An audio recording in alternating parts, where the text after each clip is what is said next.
Today we've got a takeover episode. Wah, wah. This particular takeover is coming straight from a new podcast I've created called the Connect to Market Pod. And it's coming straight to you, straight to your ears. You don't even have to click on anything.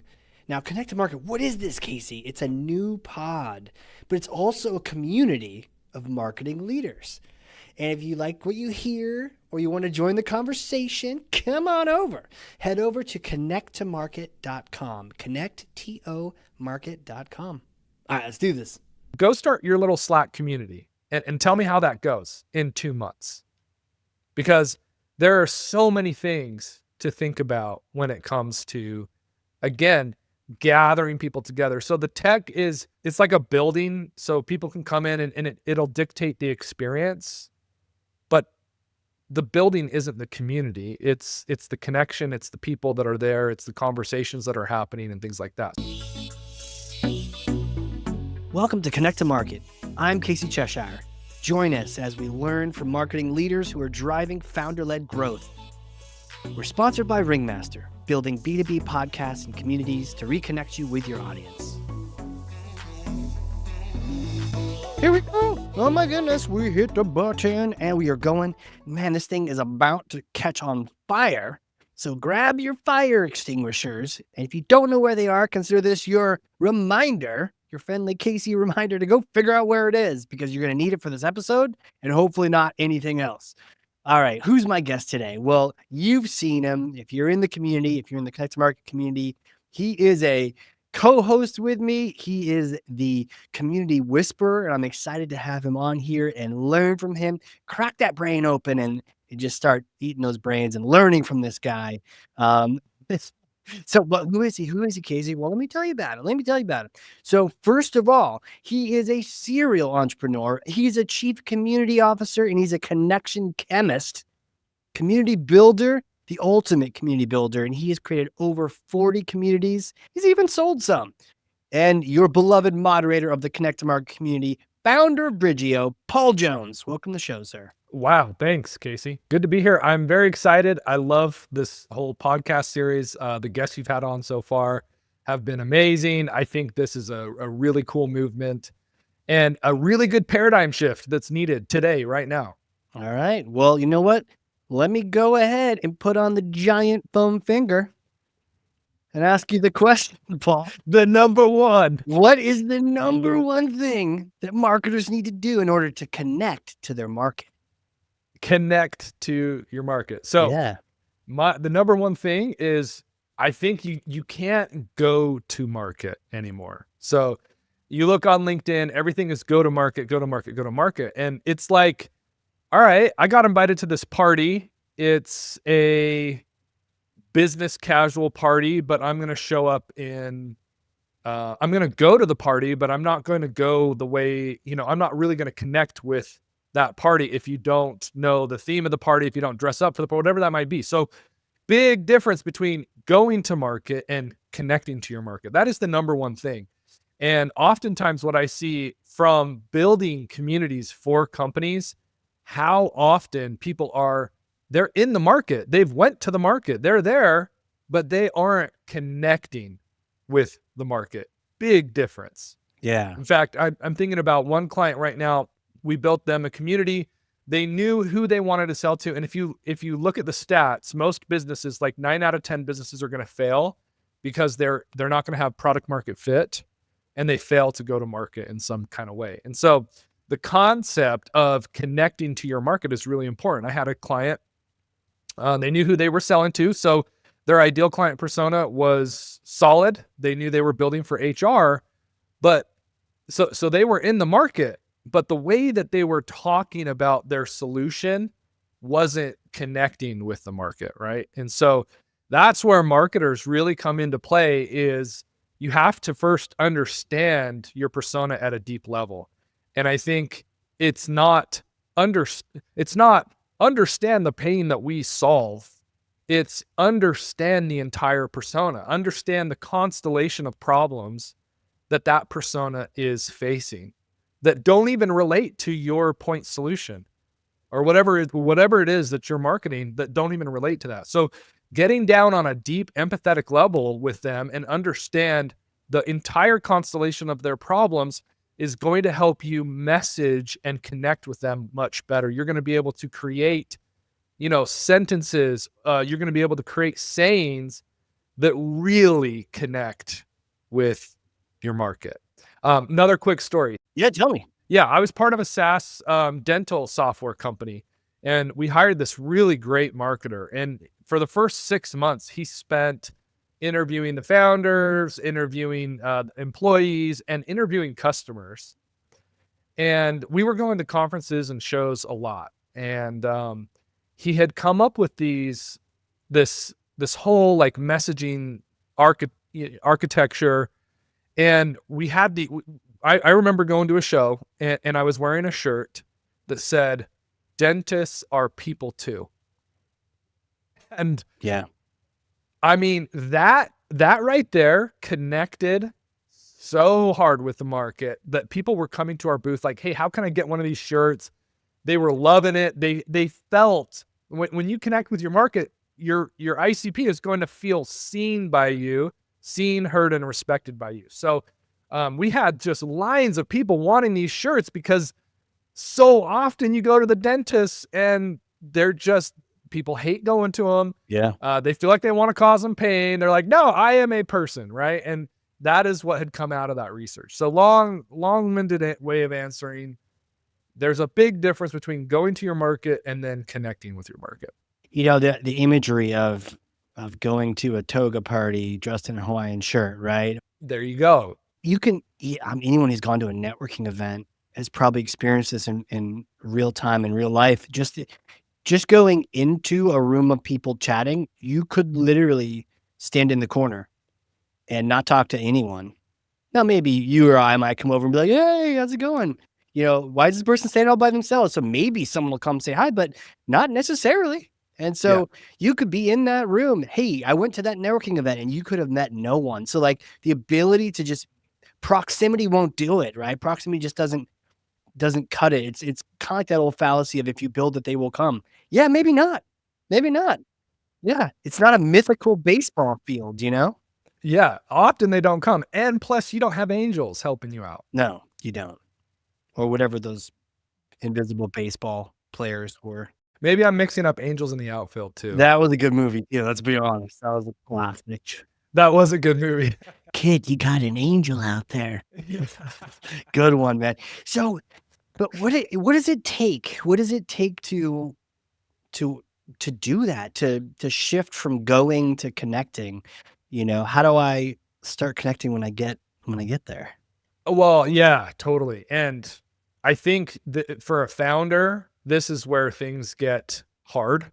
I can think about one of the first business that I ever built was a paddleboarding business. And I was coming off of just river guiding in Jackson, Wyoming. And so I took a lot of that idea.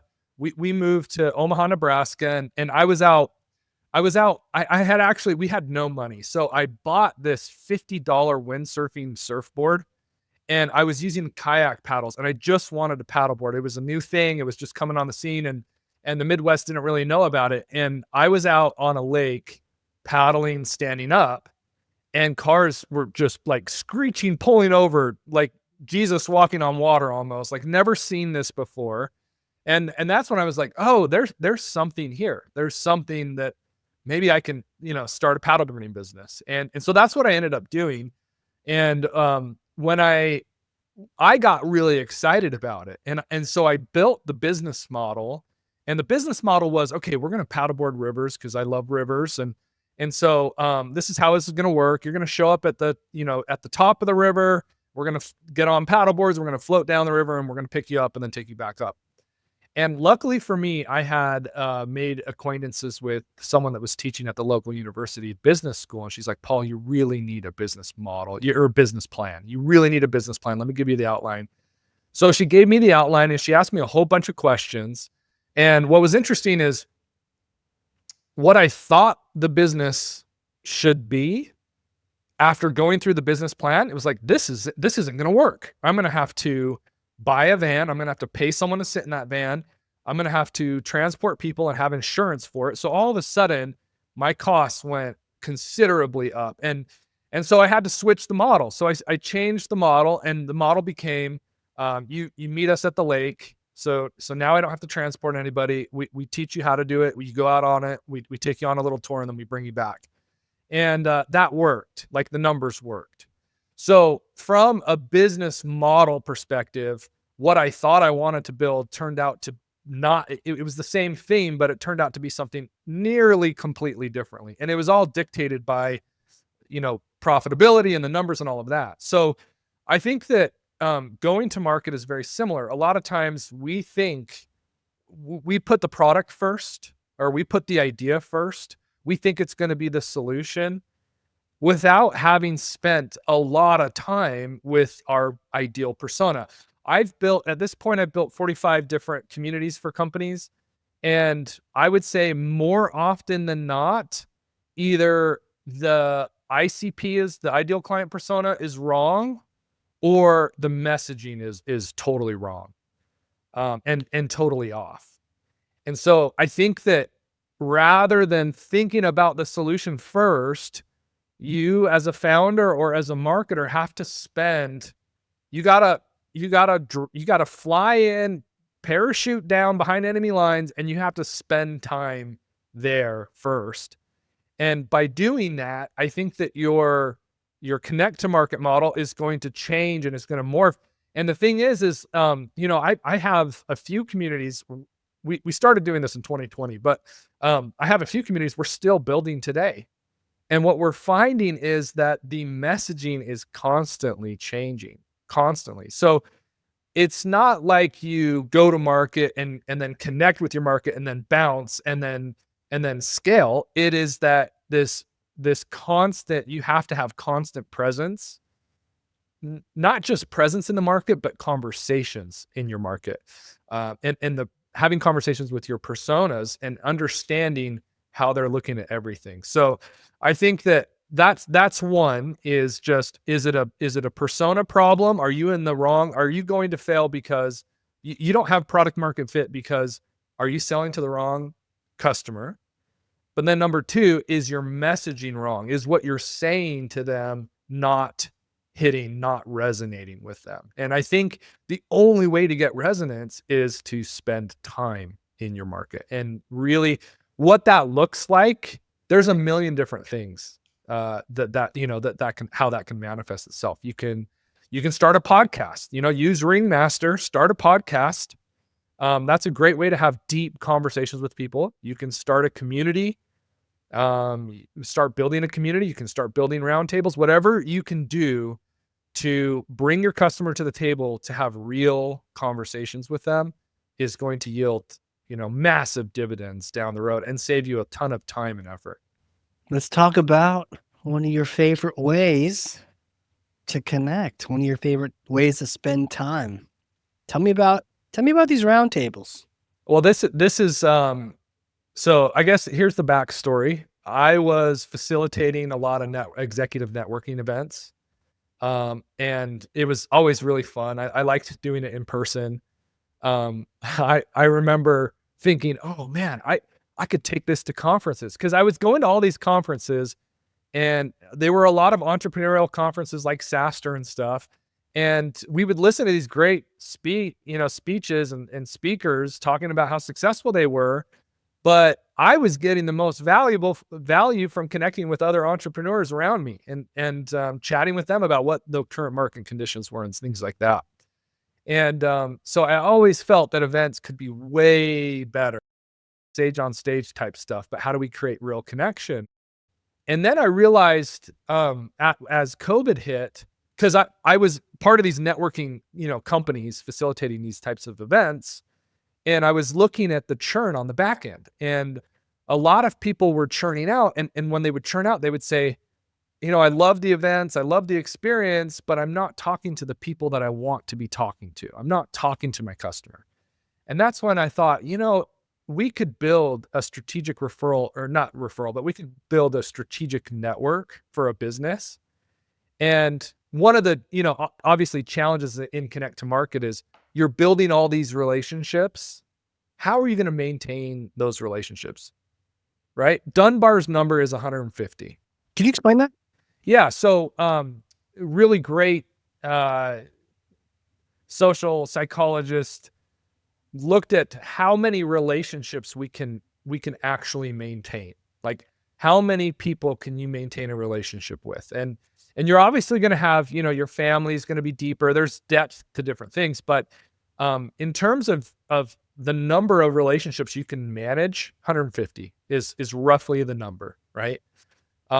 So when you are a founder or when you are a marketer, you're going to be having way more relationships than that to maintain. And so it's going to be difficult for you to have one-to-one conversations. So we have to be able to figure out a way to provide more value to them aside from some, paywall and consuming content like that.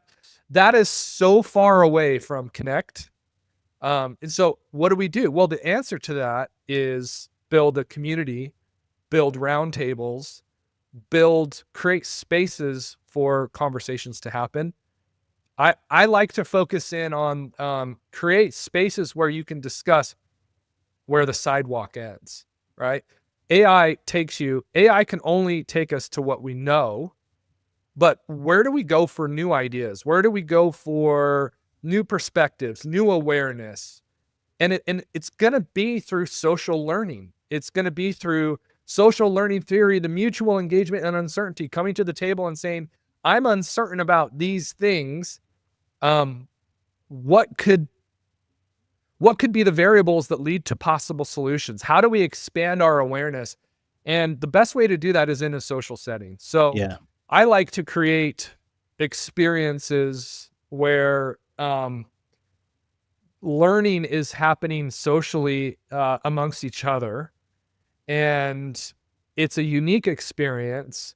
And that to me is really what community is community is learning from others and helping others. So coming to a table and offering even a different perspective. Again, you're not offering an answer because a lot of times there is no answer yet. So being able to explore and again, increase your awareness. And so I think that building a community is one of the best ways to connect to your market, because one of the things that it is inherent with managing and building a community is, okay, conversations are going to happen, but what are the conversations going to be?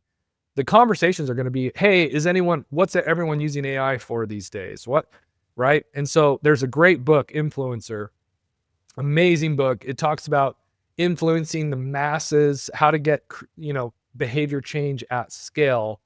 And one of the keys is this idea of positive deviance. So whenever you have a behavior that you need to change, or that people are changing, whatever's changing in their lives, if you look at an end value of people, there's going to be a small percentage of them that are doing something differently than everybody else, and they're getting positive results. And this is why we've been so successful as a human species. One, because we're social, but two, because we're able to spread positive deviant behaviors easily across the network because we're social. So that's the whole point, and that's the whole idea. And if you think about it, my other point today was your CRM is not helping you connect to your market at all. Everyone in your CRM, everyone's just siloed. There is no interconnectedness inside of that thing. So how do we take your CRM, the thing that's ironically enough, it's a customer relationship management system. No, it's really just a database at this point. Like, how is it helping you actually manage your relationships? Well, when we think about relationships at scale, when we're talking about Dunbar's number, community comes in for that win because it's able to create value for everybody else inside that conversation. So now it's not about your one-to-one conversations, but it's about your many-to-many that you create, and you create this space where those, if it's under your umbrella as a company, right, you're getting the benefit of creating a space where value is created by the members themselves. And I think this is the future of marketing. This is the future of connection, connecting to market. I think it's, rather than calling through a list and saying, hey, this is this is the pain you're experiencing. Do you want to buy? It's more so, hey, I want you to come into our community and start having conversations about whatever it is you want to have conversations about. So you get to be the brand that I like to call these companies broker brands, because the value that you're providing isn't content anymore. Yeah. It's connection. You're the one that's brokering relationships, key relationships between people. And what comes out of a lot of we do a lot of virtual roundtables. I like to call them brain trusts, or I like to call them webinauts. A webinar is that's the exact opposite of a webinar. But what comes out of those a lot of the times is people will come to us and say, hey, how much time did you spend on figuring out, who was in my breakout room? Because I needed to hear that today. I met this person, this is what they're doing, and I didn't realize it, but I needed that to hear that person, and I needed to connect with that person. And, it's random at this point, but that's like that architecting serendipity between people and that's the connection chemistry of building these types of community events that are driven by social learning, is that your ICP comes out of that just by gathering your ideal client personas together, the right ones together. It's like taking two molecules that are very attracted to each other, hydrogen and oxygen, right? You put those in a little confined space and boop, you're going to get H2O. That's just what happens. So when you start playing connection chemistry as a brand and you start to shift your thinking from, I need content consumption, to I want to broker, who do I want to broker relationships between? Then I think it becomes really fun, because now it's all about bringing these folks together, creating connection with them. That becomes your value, the value that you're delivering as a marketer. And then you get to learn so much from what's happening inside of that whole motion. And it's powerful, and I love it because you're passionate about this, and we both love connection.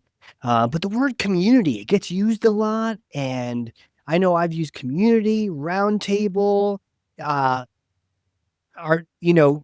This can you kind of clear up this cloud? Does everything count in community? I know a lot of people, you say, "Oh, I'm creating a community." What are you doing? What? Question. It is overused. It's something I think about a lot, right? Because all right, community is what? It's your local community. That's what we are going to think about. We're going to think about the YMCA, that's old school. Today, community is a big Slack channel that you're managing.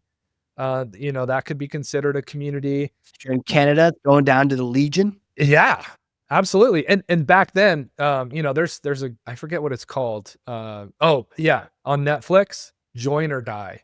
Join or Die on Netflix, huh? It's a great documentary about essentially what Putnam was describing in Bowling Alone. But basically in Bowling Alone, it was that all of our innovation was driven and has been driven by our connection with each other. So Steve Jobs and Woz met at a computer club, and then you get Apple, right? So, and there's countless examples like that. And so I think all of these things are pockets of community. And that's why it becomes so hard to really know, a lot of big brands are getting into community, building these big Slack channels or Discord channels or whatever it might be. And that's, you're talking about thousands upon thousands and thousands of people. But at the end of the day, I think that the best way to define community is that it's gathering people together, and the people are what bring the value and give the value to each other. So they're the ones that bring the resources, and you're just creating space where the connection can happen, where the community and connection cannot be separated. They have to be together. So creating the space where community and connection happen and occur, and it can be done a million different ways. And that's why it's such a broad term right now. And I think, it's probably overused. I think we should probably come up with more descriptive words that describe certain types of different communities. You could argue a club is a community for sure, all the way over to a Slack channel. So it is really, really diverse. And to your point, a roundtable is a community. I think you have to do some things to enhance that. Again, you've got to create that connection. So how do you create people continuing conversations rather than just coming around a table, having a discussion, then leaving? How do we create more connection element inside of that? And that's really how you transform something into a community. A lot of what we've done and a lot of what we do is we call it building a community, but honestly, it takes a long time before you get to that community stage where, again, people are bringing resources in and they're creating connection inside of it. Aside from that, it's just events, right? Yeah, right. Just like you could be in a networking room and not actually connect, you could create what you think is a community, but it really is just, a mechanism. Let's talk tech, because I know you're really passionate about this. One of the first things I asked you, and what almost everyone asks me when I also share, this message about community, they go, what platform is this on? Oh, what are you building it on? Oh, have you heard of that XYZ platform? I hear that's the one to use. Which one do you use? Yeah. Oh man, where do we start? For those only listening, I think I saw like 9 eye rolls in the last half a second from that question, because it sounds like you've gotten that question a lot too. Well, I think that people, how do I bring this in? So a group that I built, a brain trust I built was a group of CMOs, and we met for like 2 years, once a month. And I remember asking them, what's the future of marketing? And they all said community. But I had also built a community of community managers, and they were meeting once a month. And all the community managers that were reporting to their marketers just hated it because the marketers were chomping at the bit to start sending white papers and start generating MQLs from the community. And if you talk to a community manager, I love talking to them because they understand their job is to create connection, right? So all of that to say is, I think that most people don't understand what community actually is. And so they look at the tech and they think that the tech is the community, or that the tech is going to bring the community together. And that is simply not true. Like, okay, go start a Slack channel, and everyone thinks it's easy. Go start your little Slack community and tell me how that goes in 2 months. Because there are so many things to think about when it comes to, again, gathering people together. So the tech is it's like a building, so people can come in and it'll dictate the experience. But the building isn't the community. It's the connection. It's the people that are there. It's the conversations that are happening and things like that. So that's what's more important. But from a tech perspective, that's another thing that's really hard too, is if you look at like community numbers and things like that, like, so traditional community, and I'm talking about the Slack, I said traditional, that's not traditional. New age community, Slack, Discord, et cetera, et cetera, et cetera. You're going to get like, you're going to have a lot of lurkers. Most of the people inside your community are going to be lurkers. And then there's going to be a few that are contributors. And that's generally like 2 to 5%. You're crushing it if you're 5%. 2% is like mostly where you're at. So if you're looking at 2%, most of the content being generated by your community is going to be from this 2% of people. In order to get enough content to make the community interesting, you're going to have a shit ton of people in there, right?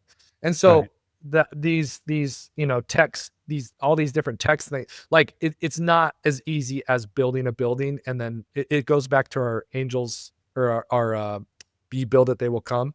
Right. That's the tech. Like, no, that's not necessarily going to work. Just because you made a group on a platform doesn't mean it will fill itself up. Right. Right. Yeah. And we want to believe that's true. And it's often, and like for me, I like to ideate. So I get really excited about thinking about what could be built. Yeah. And just over the years, I've just had to learn over and over and over again that my impression, my initial thoughts are wrong. Yeah. Use that energy to then connect to market and then shape and figure out what it is it's going to be. But it's going to take some time. And, messaging inside of your market, that just takes time. But you're doing yourself a disservice if you're not spending the time in the places where your ideal persona is at and actually getting in and having conversations. It would be, you use an example of going to a networking event, right? And standing by the wall.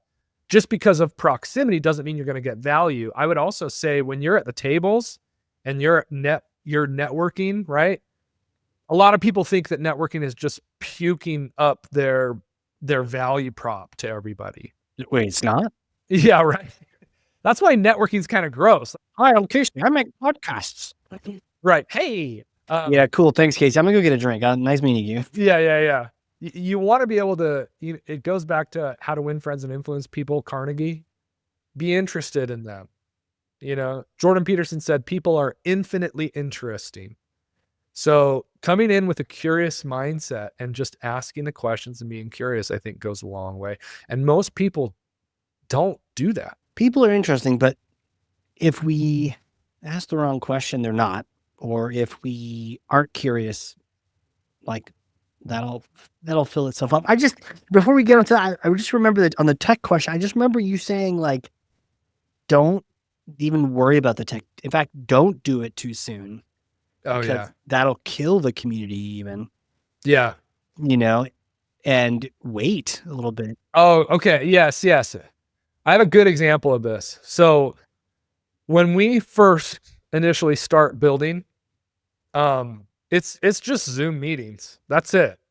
And what's interesting is all the communities I've ever built, the participants inside the community will inevitably say to my client, we want a way to stay in touch with people in between events. And this is like Ford's quote, if I had asked people what they wanted, they would have said a faster horse. Yeah, right.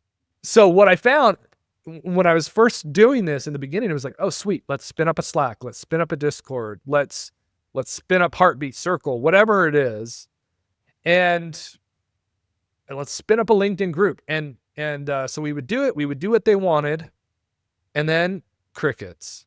No one uses it. Nobody freaking uses it. So nobody uses the faster horse. Nope. Yeah. And so what are they actually asking for? Right. What is it that they actually need? What is it that they are trying to express? And so that's why I say you don't like, I'm going to build a community. And so then you go and you build some tech and like, there's so much there. Like oftentimes I remember the first, Slack that I ever built, it had like 15 channels in it. And I got people in there and then they were immediately overwhelmed, didn't know what to do, didn't know what the conversations were. So like I totally killed it because I over-engineered it. And I just was like, oh, this channel would be fun. Oh, this channel would be fun, right? And so when you go into that asynchronous world, you have to take it really slow.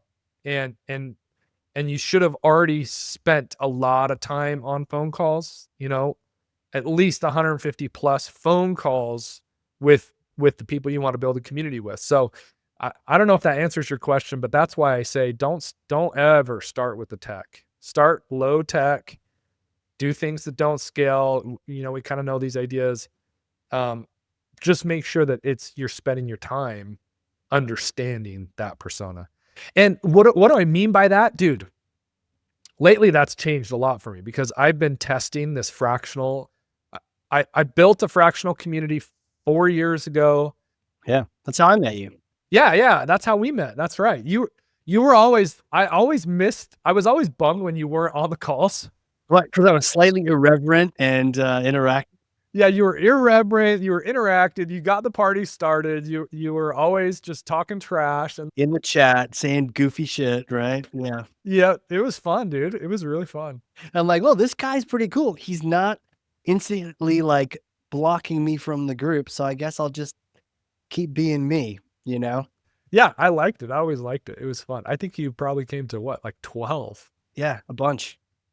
It was one of those things where and so for our own communities that we're creating together now, like I can relate, it's on the calendar, you want to go, and then, or sometimes well, you're like, sort of neutral to it. If something has to step on it, it steps on it. But if nothing was there, I'd go, and I never regretted going. Right. Um, and it got to the point where after I went to enough of them, I was like, no, this is actually pretty good. But early on, I'm like, I don't know what to expect, but I'm gonna go. And I always ended up having some kind of cool connections with other people and a bunch of LinkedIn messages happening, and some fun in the process.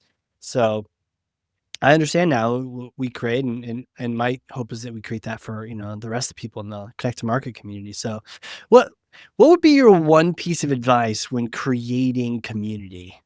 Because I know we're running out of time, but if I were to ask you this, like, terrible question, because like, how do you boil it all down into one thing? Like, what do you think you would say? I honestly, I think that the best, it's just the mindset of, I want to spend my time here. I enjoy the conversations. I'm thinking about one client in particular right now. They're big, but the founder knows so many of people that aren't even using his service by name. It's because he thoroughly enjoys spending time and having discussions with his ICP. Like, yeah, and when I compare them across all my clients, they are doing so well because they're not just looking at the list of community that we're building for them. They know that list of people by name. They've had conversations with them. They're tracking their attendance. They're reaching out. They are truly trying to give value first. And so that's what I would say in summary is give value.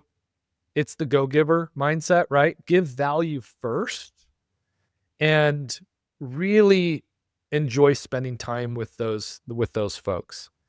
And that's going to have its own cycle. I was going to say earlier, when you're dealing with a persona and you're doing these phone calls and you're actually connecting with your market, you're going to go through phases. Initially, it's really exciting. You're in discovery mode. You're learning a lot. You're making a lot of great connections. And then over time, the dust is going to settle and you're going to start to understand what you dislike about this persona. Like you just want to shake their heads and be like, knock this off, like I hate. So you're going to feel frustration. You're going to feel a little resentment. And so that's you coming into complexity with things you don't understand with that persona. And maybe there's more learning that needs to take place between you and what they're doing. And then beyond that complexity is the simplicity. It's like, oh, okay, I now truly deeply understand this persona, what makes them complex. And now I can be on the other side of that and just be who we're going to be. Right. And I think most businesses, because they aren't spending that time connecting to their market and being really curious about them, they're going to come with their little point solution. And like, this is our pain statement.